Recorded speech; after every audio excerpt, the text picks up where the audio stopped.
দাঁতের মাড়ি ফোলার সমস্যায় অনেকেই ভোগেন, যা খুবই কষ্টদায়ক ও যন্ত্রণার। মুখের অভ্যন্তরে বিভিন্ন ধরনের খাদ্য কণার কারণে নানা রকমের সমস্যা হতে পারে। এর মধ্যে অন্যতম মাড়ি ফুলে যাওয়া। কেন মাড়ি ফুলে যায় ও এর প্রতিকারী কী, চলুন তা জেনে নেওয়া যাক। দাঁতের মাড়ি ফোলার অন্যতম কারণ হলো মুখের অভ্যন্তরীণ স্বাস্থ্য অবস্থা ভালো না হওয়া। তবে নিয়মিত দাঁত ব্রাশ কিংবা দীর্ঘদিন স্কেলিং না করলে দাঁতের ফাঁকে আটকে থাকা প্লাক, ক্যালকুলাস পাথর ও খাবারের সঙ্গে ব্যাকটেরিয়া বিক্রিয়া করে দুর্গন্ধ সৃষ্টি করে ও মাড়ির সমস্যা দেখা দেয়।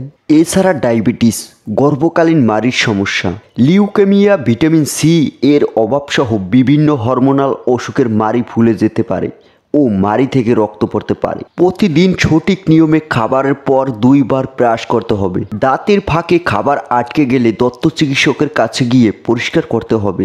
মনে রাখতে হবে, কোনো ধরনের শলা, টুথপিক বা সাধারণ সুতা ব্যবহার করা যাবে না। মাউথওয়াশ ব্যবহার বা কুসুম গরম পানিতে লবণ মিশিয়ে কুলকুচি করতে হবে, তবে মাত্রা অতিরিক্ত না হয়। আপনার সুবিধা মতো দ্রুত ডেন্টিস্টের পরামর্শ নিয়ে স্কেলিং বা কিউরেটেস করিয়ে নিতে হবে। এছাড়া যেসব মেডিসিনের সাইড ইফেক্টে মাড়ি ফুলেছে সেগুলো ডাক্তারের কাছে গিয়ে পরিবর্তন করাতে হবে। তবে সবসময় প্রতিকারের চেয়ে প্রতিরোধই করাই দরকার। তাই সচেতন হয় নিয়মিত দাঁত ও মুখের যত্ন নিলে এসব সমস্যা থেকে সহজেই মুক্তি পাওয়া যায়।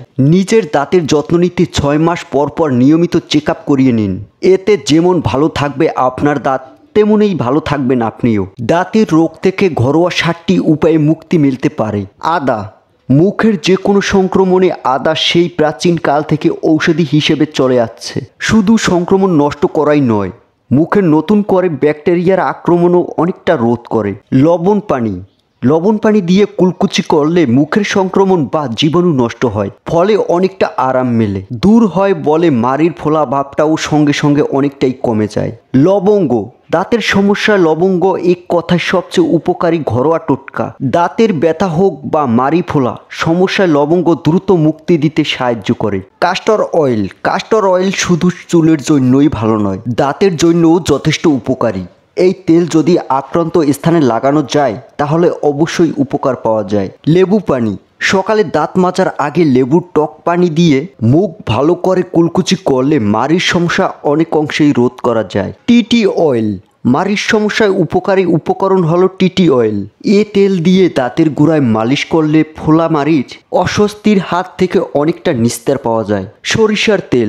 সরিষার তেলের যন্ত্রণা উপশমকারী একাধিক দ্রব্য রয়েছে। তেলের সঙ্গে 1 চিমটি লবণ মিশিয়ে মাড়িতে মালিশ করলে উপকার পাওয়া যাবে।